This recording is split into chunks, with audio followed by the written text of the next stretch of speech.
The mission of the 19th Century Charitable Association is to strengthen our community through learning, giving, and sharing our landmark building.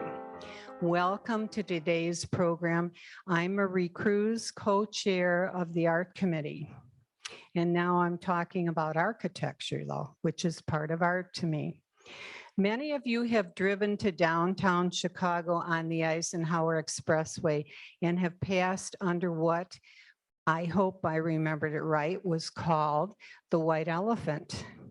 It had many development ideas, but all of them fell apart. And today we're going to learn how that building, the old Chicago Post Office, was redeveloped into various corporate offices. Grant Euler, Regional Managing Principal of Gensler Architects, which is a worldwide architecture firm, was the lead architect in this building's redevelopment, and he's going to discuss the transformation of this building. From nothing practically, from rubble to what it's become today. Grant received his architecture degree from the University of Iowa and was lucky enough to also study at the University of Bath, England. He is originally from Iowa, but now lives in the community in River Forest. He's past president of the, I hope I have this right, AIA, American Institute of Architects, Chicago. He's a member of the Economic Club of Chicago and the Council of Tall Buildings and Urban Habitat. He has traveled extensively around the world for personal travel and also with his firm Gensler. I met Grant when he led the Women's Architectural League on a recent tour of this building, and I thought it was incredible. We even were able to go on the green roof. So welcome, Grant. All right, well, good afternoon. Thank you, Marie. Appreciate that warm and kind introduction. And, thank you to this large audience coming out on a cold December day, but at least it's sunny out. And I really appreciate the opportunity to share one of the most exciting projects recently completed in the city of Chicago, really in the Midwest, the old post office here in Chicago. It's an amazing project, and you're going to see a lot about it. And I'm going to tell you several stories from the past, the present, and the future, and open to many questions, hopefully comments at the end. So thank you very much. It's not only an important project for the city and the region, but I think an important project for the country. And it's the largest redevelopment project that has recently completed in the Western Hemisphere. Clearly a large development, large undertaking. I started working on the project 20 years ago with one of the earlier or prior developers that Marie mentioned. I want to thank 601W. They are the developer, the client that hired Gensler, that hired me and my firm to do this work. They are a leading private real estate acquisition firm, ownership, development, management, and really are committed to restoration, renovation, and what we call repositioning of trophy assets across the country. Marie mentioned many of you, probably all of you know the building, and you've driven through this building, driven under the building, and its prominent location in what's starting to occur as the center of gravity is moving, expanding from the center of the loop, expanding to the west and to the south. It's a historic gateway to the city and a grand dame of Chicago architecture. And before I go into looking at the current work, I want to go back a bit and look in the rearview mirror. Really important part of the history to understand what this building was, how it became to be, for us to understand how to move the building forward. going to be giving a lot of thanks to our team members because it really took a tremendous collaboration to make this happen. It wasn't a single individual. It was a team of talented professionals that really leaned in, rolled up their sleeves, a lot of sweat equity to make this happen. There was also amazing photographers that worked with us, including Tom Rossiter and Lori Westerman, amazing architectural photographers in the city that captured many of the images that you're going to see here today over the past several years. You know, you've driven through this building, you've maybe dropped off your tax returns at the front door. This is the Van Buren entrance. I remember on the news on April 15th, just before midnight, postal clerks would be out at the curb collecting people's tax returns. I've had friends of mine that grew up in the city that remember riding in the back seat of the station wagon with their parents coming up to drop off their tax returns, at the 11th hour. So the world knows this building. You've approached the building. This is what it looks like before we started any work on the building.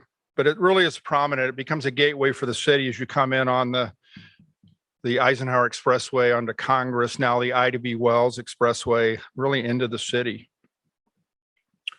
Or you've seen the building from the river. And this is before the renovation, but the river access, and that's been a big part of our Riverwalk Plaza, which I'll mention, and how that came to be as part of an amenity for this building.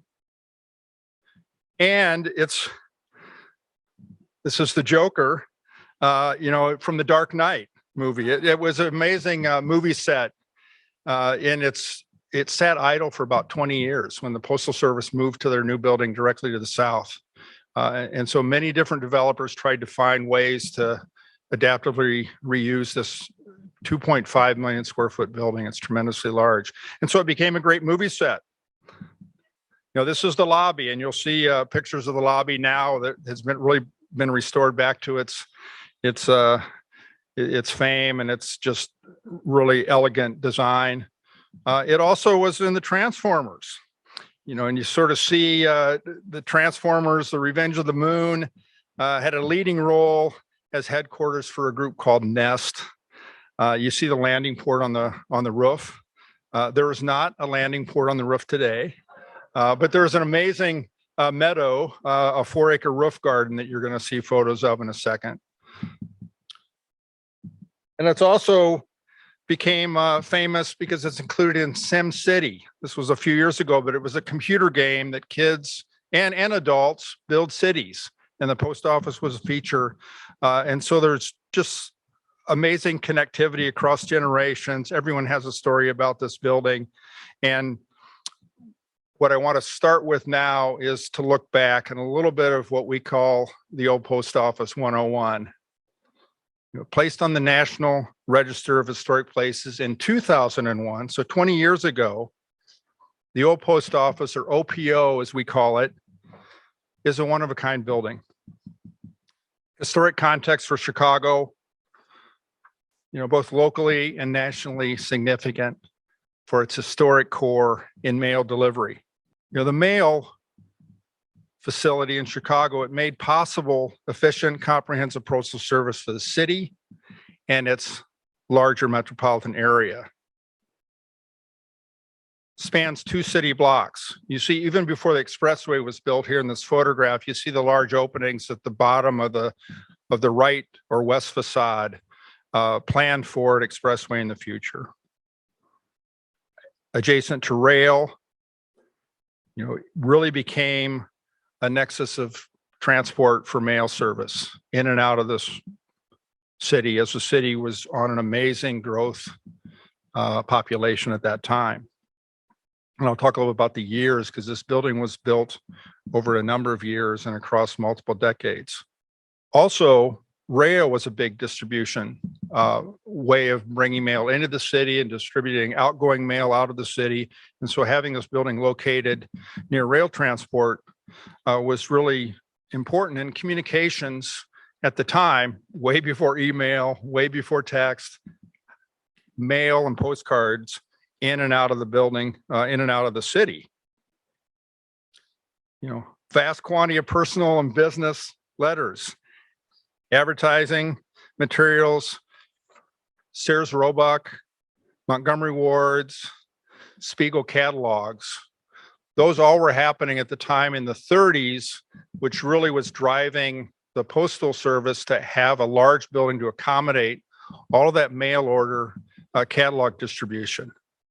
All forms of mail passed through the building during its more than 60 years in service. To see some of the magnitude of what was happening in the building. And it was all mechanized. The building was a vertical building, 10 stories in height. And so the mail would come in and it would go up to the top, 10th floor, and then it would, through a series of chutes and conveyors, it would be distributed back down to the 2nd floor and out via truck, via rail, via postal carrier. It was vacated in 1997 to move across to the south to a new modernized facility, which was a horizontal distribution, more mechanized than the number of people you see in this historic photograph.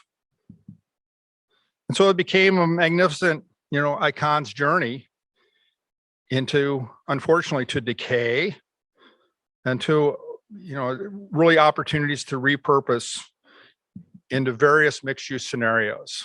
This was sort of how we, Gensler and 601 as the lead developer, inherited this building in 2016, actually 2015, late in the year. Many different studies. We were talking about some of that over the lunch hour downstairs. A casino, very ironic. A casino is in the mix again in the city, but not in this building. Hotel, office, residential, water park, auto mall, the list goes on and on and on. But finally, in the spring of 2016, 601W out of New York City, who has purchased notable buildings in the city that you might know of, but the Aon Center used to be the Amoco Standard Oil building, Prudential, 600 West Chicago, which was the old Montgomery Ward's catalog house on the north branch of the river. 180 North LaSalle and 231 South LaSalle are all part of their development portfolio here locally. So they are a large developer and really invested in historic properties. And they put together a team. Fortunately, Gensler was part of that team to bring the OPO back to life as a hub for business and commerce, and really attracted for multi-tenant office in today's market. Tenants looking for downtown location, large open floor plates, and amazing tenant amenities. This was one of the historic photographs of that lobby entrance off of Van Buren. Next time you're downtown, stop into this lobby. It's remarkable. I know some of you have been on a tour, but it really is breathtaking, and you'll see some photos of the before and after. It's a striking design from the reputable firm of Graham, Anderson, Probst, and White. The original building was in 1921. The building you're looking at in the photograph here is from 1932, and it's a grandly scaled building. You see that grand scale, 2 city blocks, to really serve as this major, the largest post office in the world in the early 30s. Art Deco was a big theme at that time. So buildings like the post office, the Civic Opera House just up the river 3 blocks, the Merchandise Mart, the Wrigley Building, all of these buildings were being designed and constructed about the same period of time. Just an amazing transformation in the city in the early 30s. You see this, you see where it sits in proximity to the current skyline of the city. And take a look at the roof deck. Obviously, this is before what we did to transform that into a amenity space for the tenants. It's visually unique because it had this design for a vehicular passageway called the Congress Parkway, built into the base, anticipating eventually a large-scale roadway, what actually became the Eisenhower Expressway. So when thinking about, this was before the bridge was across the river. but the engineers, the architects of the building envision, and the city planners a link through which what we have today that you drive under and through the building. I mentioned the building was built in phases. And so many of you may not be aware of that. Not built at one time. This is a photograph from 1921. It was referred to as the United States Mail Building and referred today as the East Building, and was sited along the west bank of the river and stretched from Van Buren in the foreground to Harrison just off to the left. So 2 city blocks. Note the track exhaust platforms and plenum off to the right in the photograph. It was also built over railway. This was an air rights building, and this photograph shows the East Building, the original building, and just to the left, you can see Union Station at the time it was there, and all the tracks, but all the tracks running north to the left of the river. Look at what's built on that now, and they all were built over air rights, where the developer bought rights from the railways in order to build the buildings on top, including the 1932 edition for the post office. Building had 6, this is East Building again, had 6 levels above grade, 2 levels below grade. It connected to the traffic at street level and the railway down below. Built with masonry, brick, terracotta. It combined classical style with an overall industrial visual character, exemplifying its primary use as a transfer center for the parcel post. Very much a working building. This was the East Building. Now today, you see the East Building, which is the darker building in this historic photo, and the east, I guess the southeast and northeast wings were demolished for the 1932 building, which is the Art Deco building, to be built around it. So it sort of encroaches and grabs the original building. And this was at the time with all of the mail order distribution, the Postal Service needed to expand. And so in the early 30s, building this large addition for the transport of mail. Some of you might know the Burnham and Bennett plan, 1909 plan of Chicago. This is a diagram that the founding fathers of the city really, and this was after the Chicago fire, identified the Postal Service here in the red box, and it was just a little bit off axis was their original thought on where that should go. Obviously, you see the river in the foreground. Some of you might have seen these illustrations in other books around the city. And the city fathers, founding fathers, really stakeholders of rebuilding Chicago wanted the post office to shift from 2 blocks north to its current location.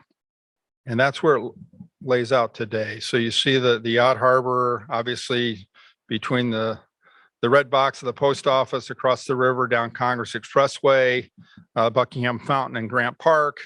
You see the museum campus and all of the development that's happened along the lake. The post office was a prominent component of this plan of Chicago. The original dedication of the building was in 1934.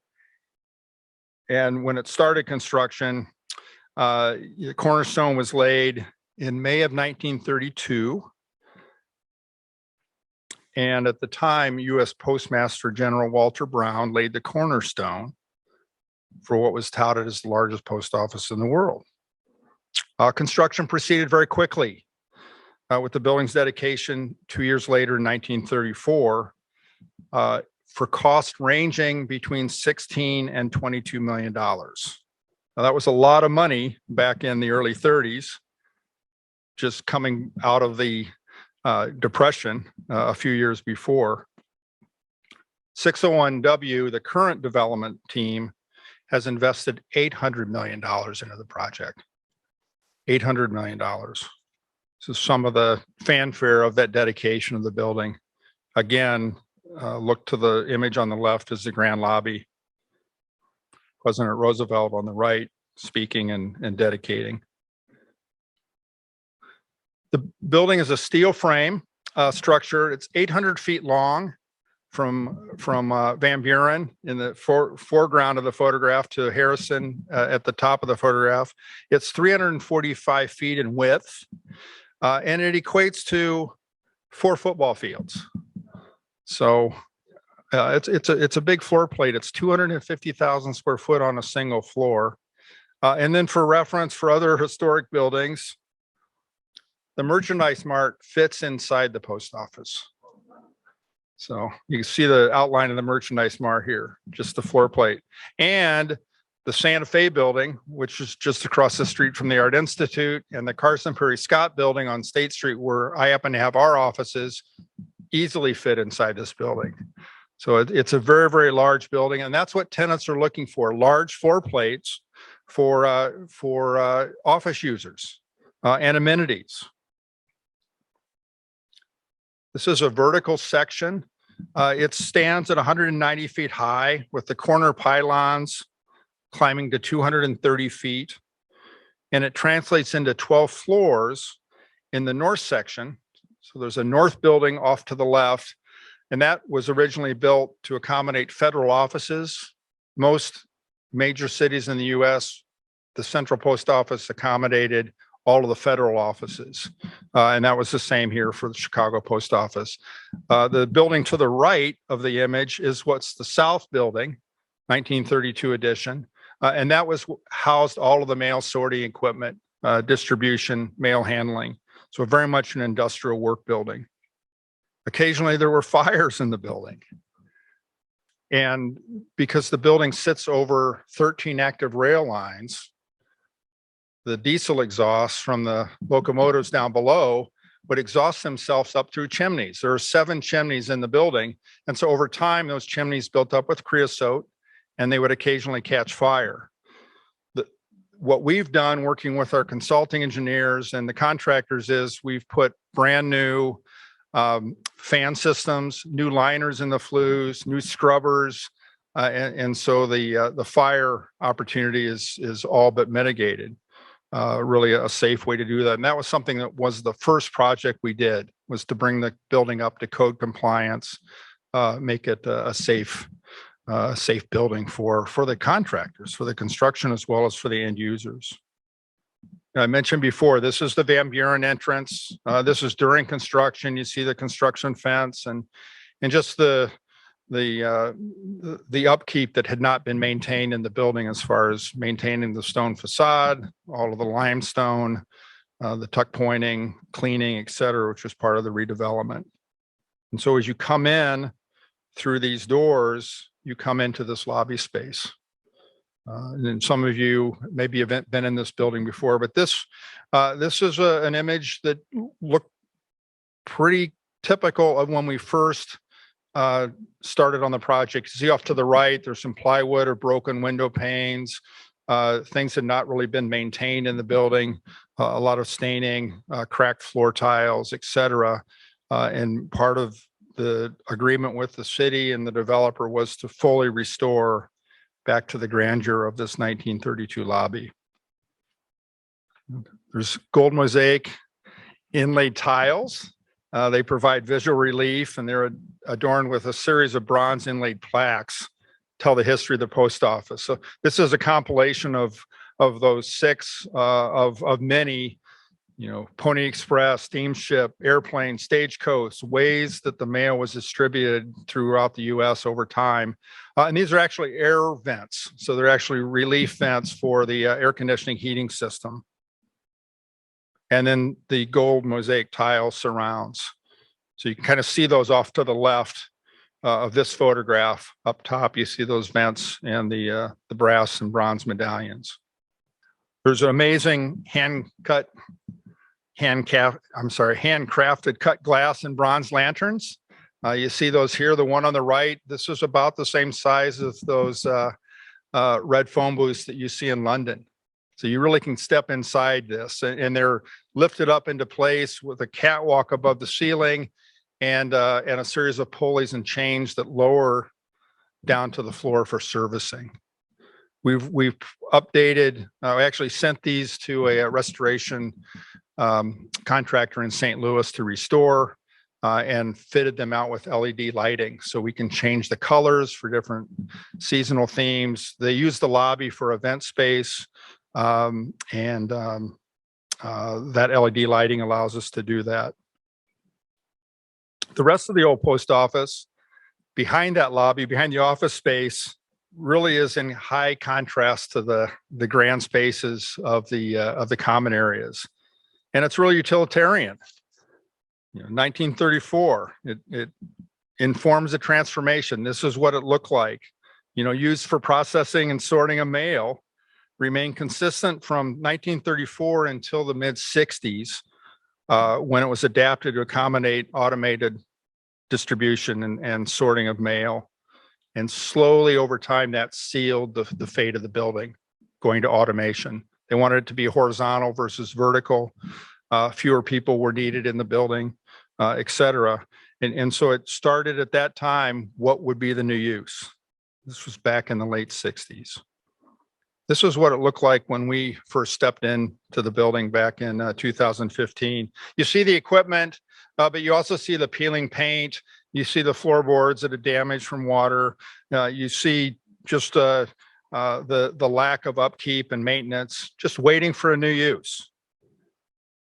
These machines, when they were fully operational back in the 30s and 40s, could process 25,000 pieces of mail an hour.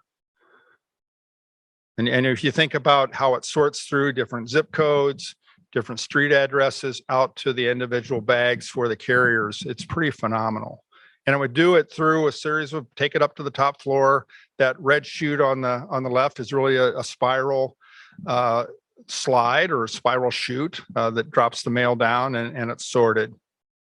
This was the main point of contact. This is the north lobby again, between the postal employees and the public.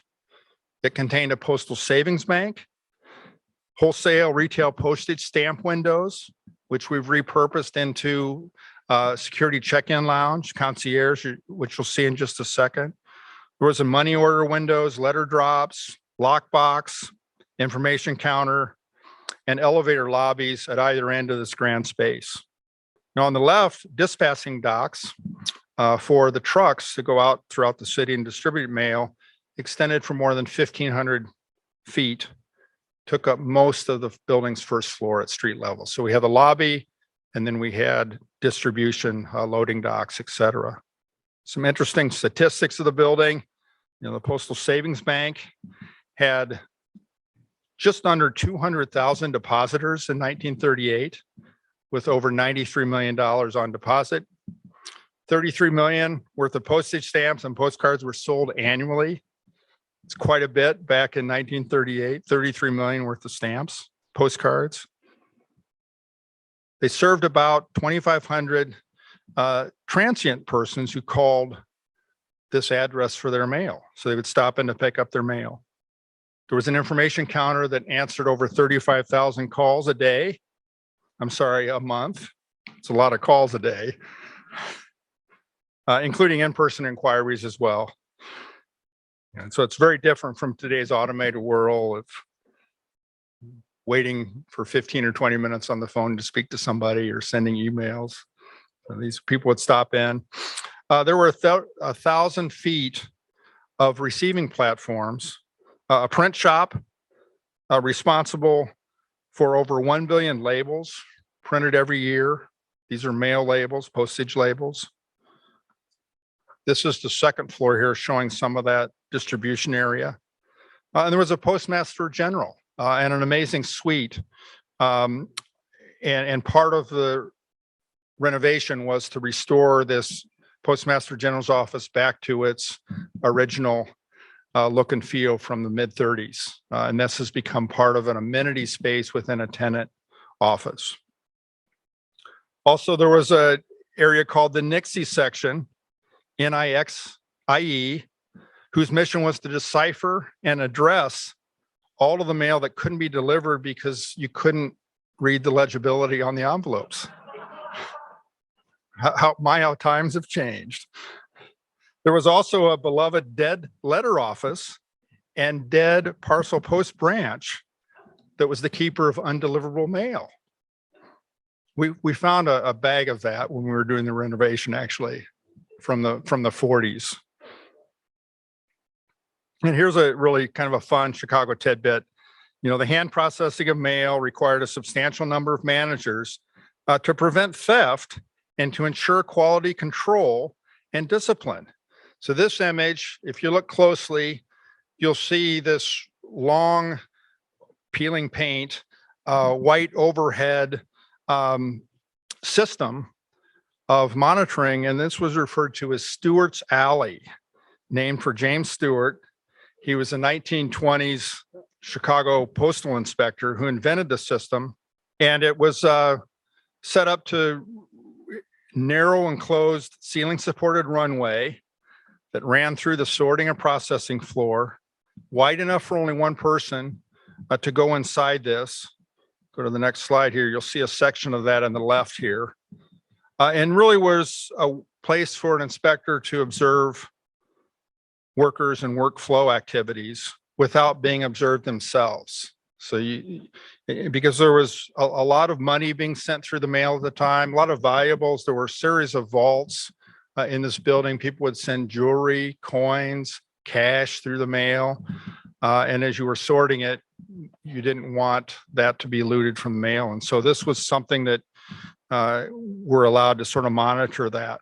You could look side to side through these windows. There were windows in the floor you could look down, and it allowed the inspectors to identify theft. And it also served as a psychological deterrent, knowing that somebody, Big Brother may be watching up above.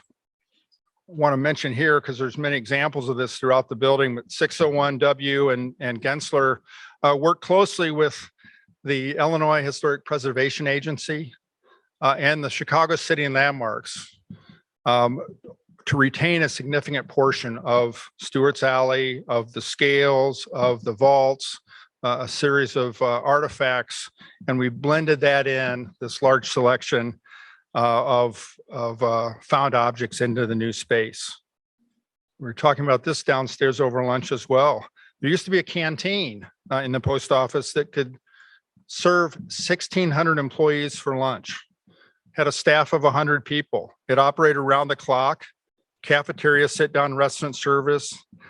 There was a post office employees credit union bank, a first aid station, and actually a branch of the Chicago Public Library inside the building for the enjoyment of postal staff. That was very common for large post offices at the time, would be to have a branch library in their building. I mentioned it took a large team, over 17 firms that were involved in this, really a true collaboration, bringing expertise, experience together to deliver an amazing result 5 years later. 17 firms are identified here. Also the City of Chicago Planning Department, the Mayor's Office, the Building Department, the Fire Prevention Bureau, National Park Service. This is a National Historic Landmark. It's also a City of Chicago landmark. So those accolades also required a lot of work and negotiation, navigation through approval process. And this team played a tremendous, really a team effort, tremendous effort to make that happen. So beginning in 2016, there's a few photographs of various team members from our large team here.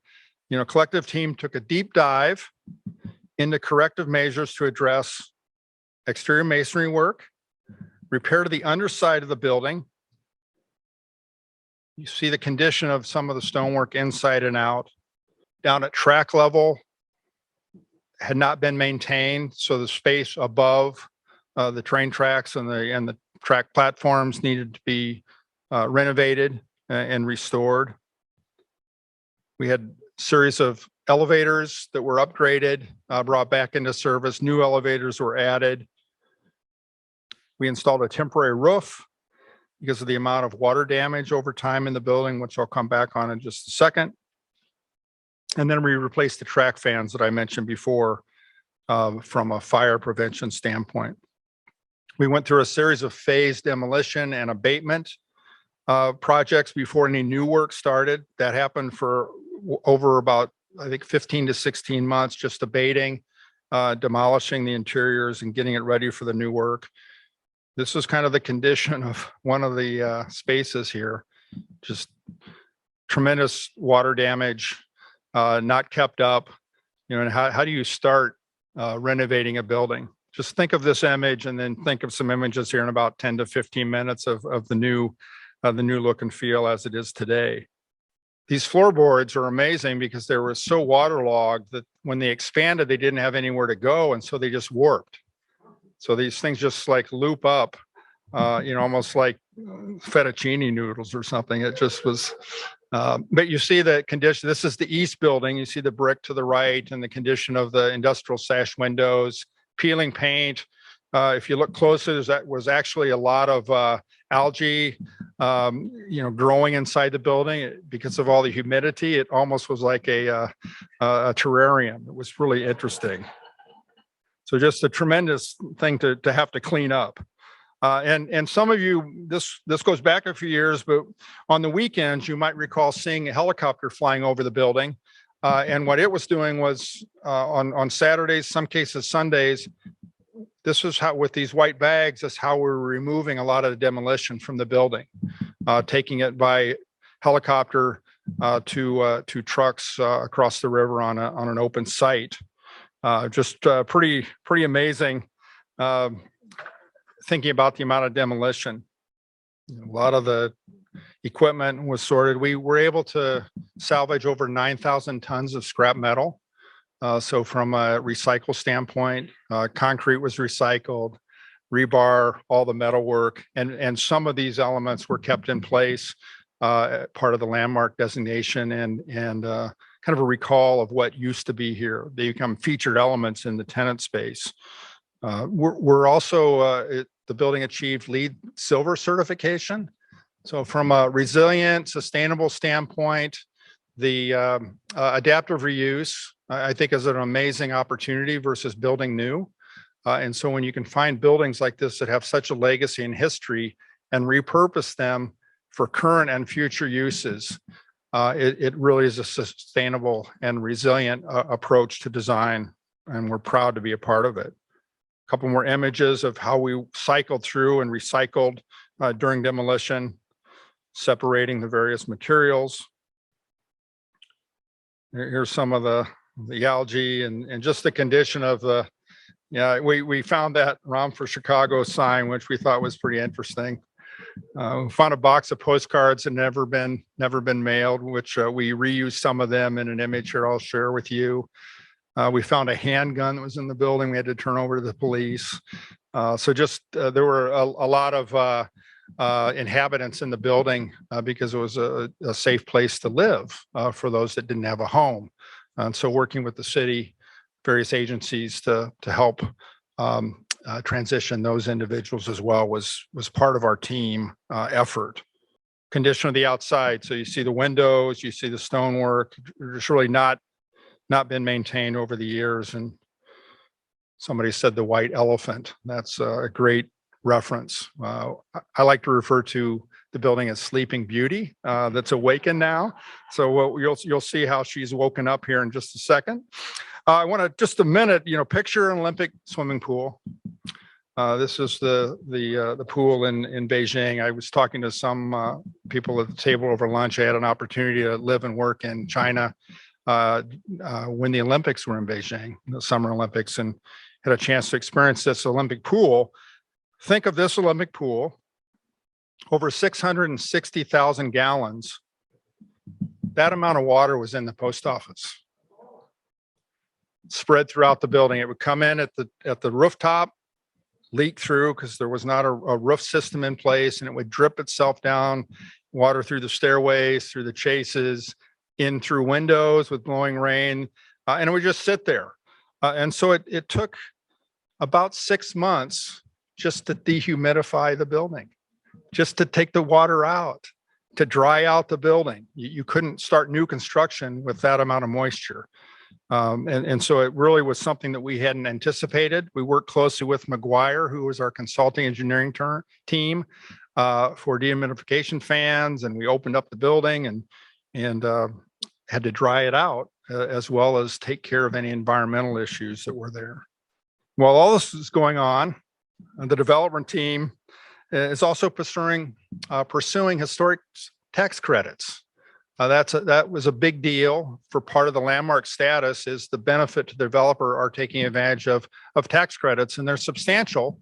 But the trade-off is there's certain requirements that you need to maintain and fulfill. And the development team was very open to doing that. So these scales, these chutes, mail distribution equipment, some of that is retained in place and becomes feature in some of the tenant spaces. There's one of the vault doors that we've salvaged and created a feature space. This north building, the ceramic mosaic tile on the floor had to be retained in place. And so we fit that into the new space. So existing equipment, the Stewart Alley overhead view platforms I mentioned before, and they've really been restored and retained throughout the building, and recall and celebrate a bygone era. So as we were going through demolition, layers of equipment, ductwork, conveyors, et cetera, this was what the building looked like before we started demolition. And this is in the south building. So when you remove all of this equipment, it really starts to open up the space. You know, we started to see ghosts as we were going through this thing. This is Les Bench, is one of the architects that worked with me, and he was there photographing and he just jumped in the center of the photograph and turned his head back and forth. So, you know, ghosts start to emerge. It was really interesting walking through this building with your team with flashlights and lights on our hard hats. Just the things that you would hear and see and experience. And it's really interesting now to see how it's transformed. The main lobby was restored to its original 1932 elegance. This is when it was fully scaffolded up. You kind of see the condition of the building, some of the elements I mentioned earlier with the mosaic tile and the floor. It was covered in plywood during construction here, but the marble was cleaned. Stone floors were replaced that were cracked. The ornate lanterns and the bronze revolving doors were sent off site for restoration. And we also worked through and did a whole series of forensic studies to determine what original finishes, paint colors, et cetera, were there after we had to remove a series of lead paint layers over the years. The Postmaster General's office on the fourth floor, you know, is rich with dark wood paneling and windows. So as I mentioned before, this was renovated, restored, and is part of a tenant office suite currently. One of the requirements of the tax credits and the landmark status was to restore this space back to its original use. We were on site before each floor was being demolished. We had to go through and tag elements, catalog various elements to keep, to archive before any demolition could start. The interior demolition. We had to work closely with the Chicago City Landmark staff, the National Park Service at the Illinois state level, et cetera. And you see some of those cataloging these conditions. You know, the upper right, why do you need to replace the existing wood floor? That's original.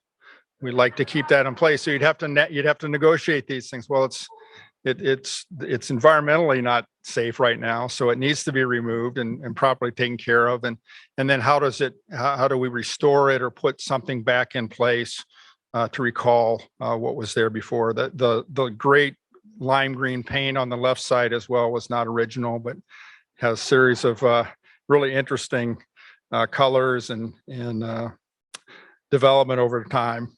And so, as I mentioned, as we started to take away the interior demolition, it started to open up. And it really became, this is the south building. These are large bays. They're 35 feet by 45 feet. So from an architect planning, this is very efficient. It was a very stout building to handle all of the mail distribution equipment. And so the loading is supreme here for tenant work, for layouts. And when we took the equipment out, you started to see daylight started to flow in from the perimeter. These are triple hung windows. So they're about 1.5 times the height of the windows in this room. And these windows are very large. When you think about that amount of light and daylight, large open space, sweeping views with natural light, opening between the buildings to connect, and really starting to think about where we put new infrastructure and still maintain that openness. And this was a diagram of one of the floor plates, 250,000 square feet. So essentially, in length, 800 feet. And we started to look at how you would lay out various uses of space. And these become marketing tools for the tenants. As the developer is investing a lot of money going through approvals, they are starting to lease or try to lease tenant space. This building today is over 90% leased with some amazing national as well as local companies that have relocated. And part of that was to envision how this building could be used for their uses. So we put together a series of image boards, thinking of the early 30s was a pretty prominent time in the city of Chicago, coming out of the pandemic. Now they were coming out of not too far out of the Spanish flu or the pandemic of right after World War I.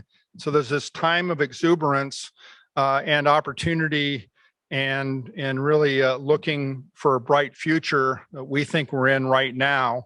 And so we recalled what used to be there from a time period, early 30s. So thinking of the materials, the detailing, and how we integrate that into the new uses, this age of enlightenment, if you will. You see some more of those images and think of these images as I get to the final project photos here coming up. So, this is an image from one of the boat tours here on the upper image, looking at the building as you're heading south on the river, get a little closer under the bridge at Harrison, or I'm sorry, at Van Buren. You're starting to see what the condition of that building looked like. This is, 5-6 years ago, this is what you would see. Coming up close, you'd start to see that original east building there, which is in the foreground, the 1932 addition wrapping around with its Art Deco detailing, but just kind of weeping for a future. And it certainly has seen a revitalization. So a forgotten legacy in a city with great civic pride from 1921. Now we've reawakened the legacy. It started in 2016, really just finished the project earlier this summer. A couple tenant spaces are being built out right now. Uber Freight took a large leasehold, which I think is really interesting that a freight company wants to be back in a building that was set up in Chicago to deliver freight.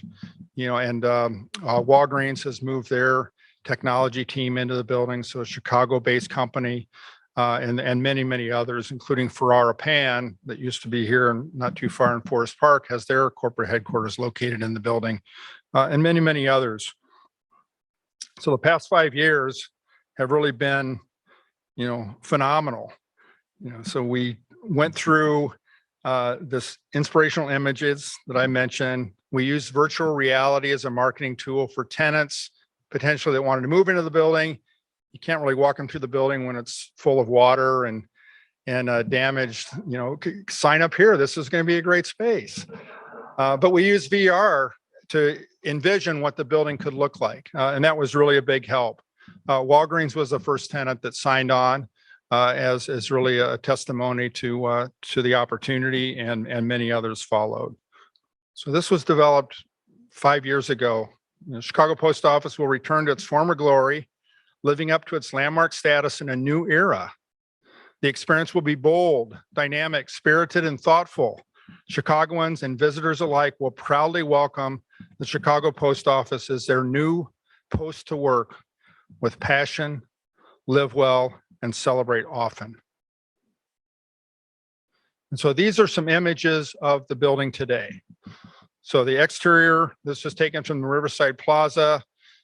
Series of tenant signage here, this outdoor terrace that's open to the public with Park District hours. You can access this, 7 days a week, overlooking the river and activating that part of the city.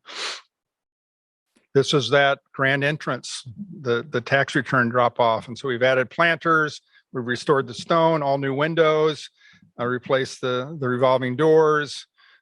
Lighting, looks beautiful at night if you go by. The lighting design team did an amazing job.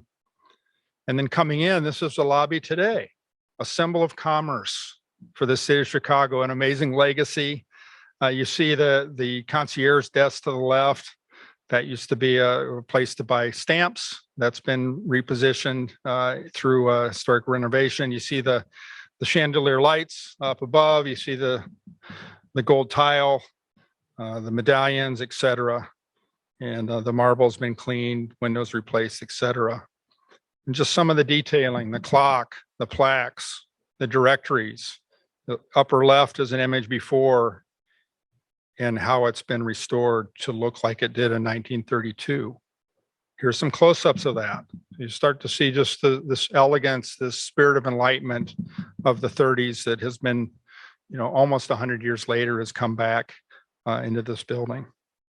And the tenants and the owners and the property managers and the security staff, the architect team is so proud of this work. You can just see it when you talk to them. And I know those that had a chance to walk through and tour not too long ago experienced that in the space. This is the concierge space for tenants. So as you come in, a visitor to the building, the concierge would call up, the tenant would come down and greet you here. So it's just a cafe space of respite to sit back, and you start to see historic photographs, found objects, this type of material and detail and architecture in the furniture that you would see from the 30s. And it really has a nice, you'll see this constantly through these tenant amenities. There's over 200,000 feet of amenities in the building for the tenants. It's another close-up. These are some of the photographs that Lori Westerman took, close-ups of the building, and we've used these in large blow-ups in the backdrop. This is the food hall off to the left. Will be opening in the spring. It's run by an operator called 16 on Center. They have food halls across the country, and there's 15 different vendors. This will be open to the public. So springtime, as we get through this winter, stop down and it's going to be local curated, local cuisine from various local vendors. And it really is meant to be an amenity for the neighborhood as well as for the tenants in the building. We use conveyors. This is an image on the right, conveyors that we moved up vertically and became an art piece, as well as this logo for entrance into up to the second floor through the escalators here on the image on the left. Postcards, we have a postcard wall on the second floor that has postcards of post office views from all over the country. And it's kind of an Instagrammable moment. You stop and some of the postcards are seen on the upper right, the close-ups, including one of the Chicago Post Office as well. A brand element that our team was able to be involved in and really created this sense of space that was so important. And we created this Telegram Lounge. This is a tenant amenity space. The race for tenants in today's market is about creating amenities. And so there's a bocce court here, there's billiard tables. They use this space for events. I know some of you have been in events in the building. The Society of Architectural Historians had a gala here a couple months ago in this space. And it really is a great experience. And you start to see the look and feel of hard to believe what this building looked like in the earlier photographs to what it does now. Tenant lounge space here, active fireplace, views out to the city, to the river, just really creating this character of what was there before, but doing it in a contemporary way. This was called the Vault. It's actually with the first project that was finished in the building, and it became their leasing center, their marketing center. And now it's a tenant lounge. So they'll have various events in here. We exposed the ceiling here, which was clay tile, which was a very interesting structural system in the late 20s. And we felt rather than cover that up, let's leave that terracotta tile exposed and hang some very interesting lights, period piece lighting from that. Another view of the vault, just very curated, focus on detail. Place to focus, this is called the library. I mentioned Chicago Public Library had a branch in the building. We felt to bring that back, not as a library, but as a quiet space to sit and work, individually or with your colleagues. So this is on the second floor, as well as all these other spaces I've seen or I've shown. Another shot of that library space. We have a fitness center called the Boxcar, 25,000 square feet. It's a tenant amenity for tenants in the building to have access to the fitness center. You can see kind of the Boxcar branding and identity. It's important for tenants to not have to spend their space or their dollars on a fitness center in their own tenant space. They can use a shared space on the second floor, which is what all of these amenities I just went through are for tenant use. Large conference center for 400 seats. It's another view of that fitness center. Has a boxing ring as well, so pretty interesting. And amazing Pilates and yoga and free weights and spin classes. And, this is something to attract tenants into that building. And one of the reasons why the building is so highly leased as a percentage at 90%. And then I mentioned the meadows or the outdoor plaza, that early image of the rooftop, 4 acres, almost 4 acres of rooftop. Harris Shout was our landscape architect. We've done a lot of work together and they did just an amazing job. This is an amenity for the tenants in the building. So there's a quarter-mile jogging track. There's paddle courts or pickleball courts here for winter use.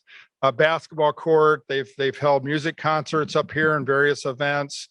There in the lower right image is an outdoor lounge for events. They've had a lot of weddings and bar mitzvahs there. And that's an image of that. So you're 10 floors up in the air in the city. You're away from all the noise, and you're just in this amazing respite. 40,000 different plant species on the building, and they're all indigenous. They're all local, and we've also actually created a series of beehives up there because they're great pollinators. And so this rooftop it remains very interesting all 4 seasons. So you see it here. This is actually in the early fall. It'll look equally beautiful in January, although you might want to bundle up to be up there, and spring and summer. So it really is meant to be an interesting, and with amazing views of the skyline from this rooftop. You start to see some of that here, lit up at very, very nice at night, evening events. And thank you very much.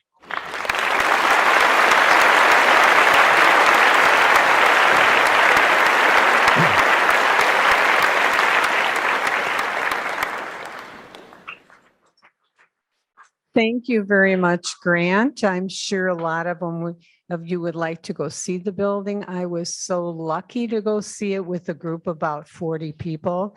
And when you're there, it is amazing because I kept saying, I bet some of the seniors could not hear Grant speak, but I don't think it mattered to them because they were just ogling and looking at all the amenities in the building. It was fantastic. So thank you very much. Does anyone have any questions? Grant, I'm Jim. Are there any places you can buy or is it all rental? So a good question. Are there any places to buy or is it all rental?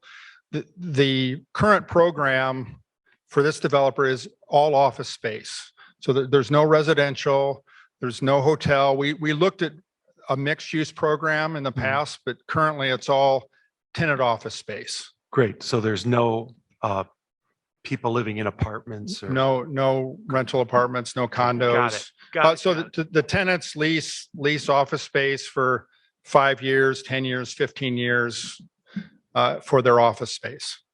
With so many people working at home now, has this affected your ability to find tenants that usually are looking for reduce their office space? Good question. And everybody can hear the question too. I have a tendency to repeat the questions. I can repeat it. So in the current situation of people reluctant to return to office for commercial office spaces, has that impacted the ability to lease? It really hasn't. It's the The leasing is over 90% leased, which is phenomenal during a pandemic the last couple of years. The return to office, Uber just moved in, Uber Freight moved in, and they have, I think, 1,500 people in the building. I think there are probably 1,200 people in the building today in that tenant space. People want to be together. People want to collaborate. People want to learn from one another. Gensler does a lot of interior planning work as well. And that's part of the research we found is that, people of all generations in a safe and healthy way want to be back together in an office space. Next question. 2 questions. First, is there any name to the building besides the old post office? Any other name to it? And secondly, the second question is, does anybody refer to the street that runs from the old post office to the lake as Ida B. Wells Drive as opposed to Congress Parkway, which I will always call it? 2 great questions.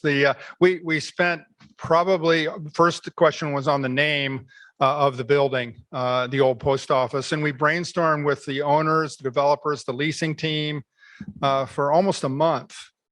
And we ended up with the old post office.